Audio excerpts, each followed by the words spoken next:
What is up, guys? It's me, Exactly. Thank you for joining me back on the quest to 200K and hashtag a milli in a year. You guys already know that you are the real MVPs, and every day that passes brings us one day closer to hitting our goal. And by the way, if you haven't joined the movement to hashtag a milli in a year, then you should feel free to join. We don't discriminate. Anyone can join, even if you are a Clippers fan. And I feel hurt for you guys, like I really do. And the strange thing is, I'm not even talking about Clippers fans, even though I do feel sorry for you guys too. My Pistons lost yesterday, right? To the Orlando Magic. We're gonna talk about that more in detail later in the video when we get into that game. But I just gotta say that at first when the Pistons lost to the Magic, I was super embarrassed. But then I thought to myself and I was like, you know what? This is probably what I get. I talk so much trash about the Magic that it only makes sense that my favorite team loses to the Magic. That's how I justified it. This was my punishment,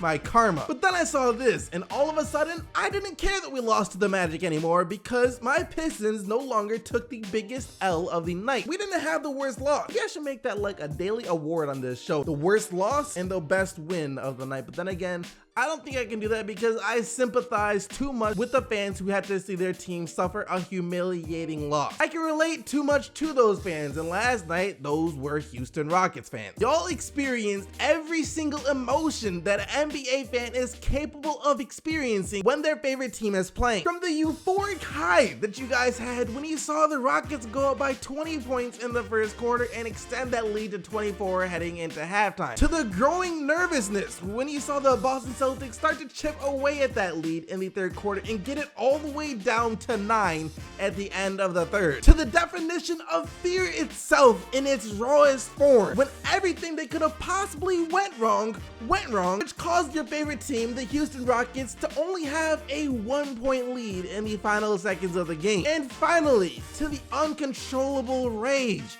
shame, and denial that you were going through when you realized that your favorite team, the Houston Rockets, just blew a 26-point lead and now have a 4-game losing streak. Look, Houston fans, I know how that feels. Every single person watching this video should know exactly how you feel right now. James Harden, that's how he felt last night, and most likely how he is still feeling right now. To see an example of this frustration, you don't even need to look any further than the final seconds of this game last night. We committed 2 offensive fouls against Marcus Smart to kind of rob the Rockets of any chance they had of escaping this one with a win. The dude pushed Marcus Smart twice. Well, the first time he just kind of ran into him and ran him over, and then the second time you could clearly tell that he was heated when he pushed him out the way. And this is where Rockets fans come in and say that Marcus Smart flopped. And to that I say, well, yes and no. Marcus Smart for sure has a reputation around the league as a flopper. He's a fish out of water. And I'm not gonna lie, he has this whole flopping thing mastered at this point. I remember the times when Marcus Smart would nearly hurt himself and his own career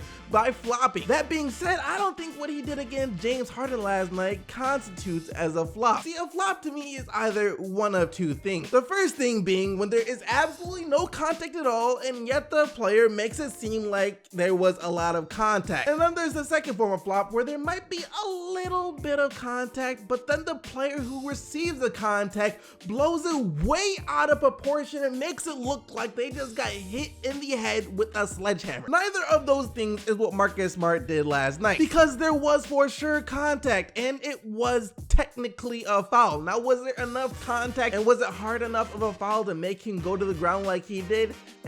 Maybe not. I'm sure if he wanted to, he could have stayed up on his feet, but he went to the ground in a way that was believable. He sold the calls to the refs, not flop. But this is just who Marcus Smart is. I mean, James Harden, everyone should know this by now. He's a guy that when he's on the court, he is looking to get under the skin of the guy that he is defending. He's trying to be physical. And in a game like last night where a team or a player might already be close to the edge, being on edge, Marcus Smart is the type of the guy who will take you to the edge, show you the edge, and then push you clean off the edge. That's exactly what he did to James Harden. And after the game, James Harden put the blame on the officials, saying that there is no way in a professional game like this, especially a nationally televised one, that there should only be 2 refs, since there was only 2 refs, since one of the refs was out with back pain. Like I said in the first statement, you know, it's just tough. You can't have two officials in a professional game,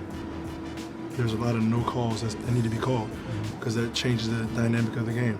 You know, then you got fast break points, no calls, turnovers, or whatever the case may be. But it's a professional game, national TV, can't happen. On that last charge, on that last offensive foul, was that particularly right? Right. Yeah. Yeah, I know. Yeah. No, you're not.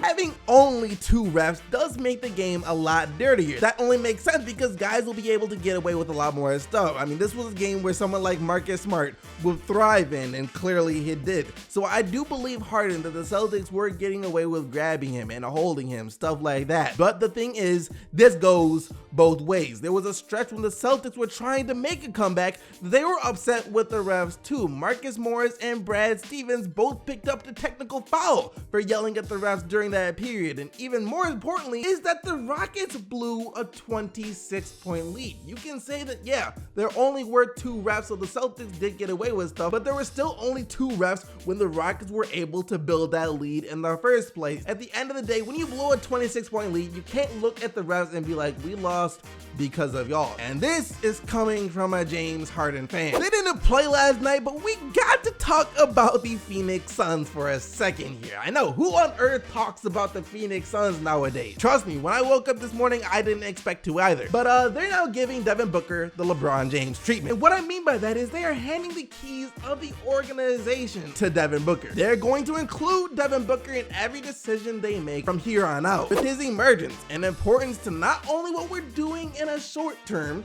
but hopefully in the next decade plus, I think it's important to make him a partner in the process. Kind of show him the blueprint and vision we not only have for the rest of the season, but for the summers of 2018, 2019, 2020, and so on, in terms of what he thinks are important characteristics for a head coach to have, what's important for us as an organization, and how we build over a number of years.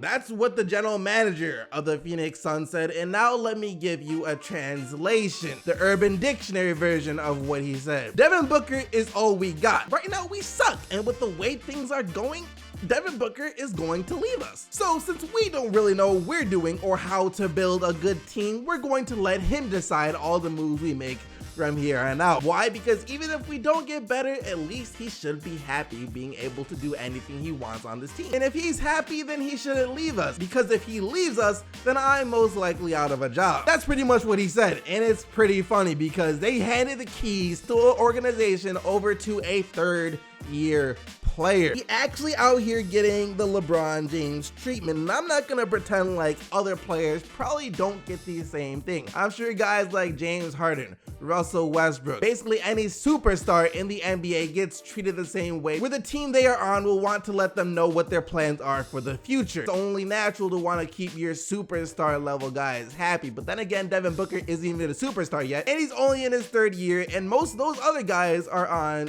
good teams. The Suns haven't been a good team for quite some time, and none of the other organizations came out and admitted it to the public that yes, we are going to let these guys actually be the ones who run the organizations. We're going to consult them over everything we do. So I think this is just a desperation move from the Phoenix Suns to try and keep Devin Booker happy, to make sure that he doesn't leave them. Don't feel bad, Houston fans. You weren't alone last night. You weren't the only team to blow a lead. It seemed like that was the theme on all of last night's game, blown leads and bad losses, as the Wolves themselves also blew their lead that they had against the Milwaukee Bucks. It might not have been a 26-point lead, still though the Wolves once had a 20-point lead in this game, but wound up losing 102-96. The Wolves though, playing back-to-back games without Jeff Teague, who sprained his knee in their game the game before that, and once they built that 20-point lead, it was slowly downhill for them, and much quicker downhill actually in the 4th quarter. Eric Bledsoe was the guy that sparked the Bucks last night. He started to take over the game and finished with a really good game of 26 points, 6 assists, and 5 steals. That man has been great ever since Milwaukee traded for him. The blown leads didn't stop there though. The Sixers blew a 13-point lead that they had headed into the 4th quarter, and the lead was actually as big as 18 at one point of the game. They let the Blazers, without Damian Lillard, torch them 42-25 in the final period. And I kind of feel like I might owe Shabazz Napier an apology here. I talked about the summary of his career being the guy that the Heat tried to use as bait to keep LeBron James and failed in the Blazers' last game. But now he has a new career summary as the guy that sparked the Blazers' comeback win over the Sixers on December 28th, 2017.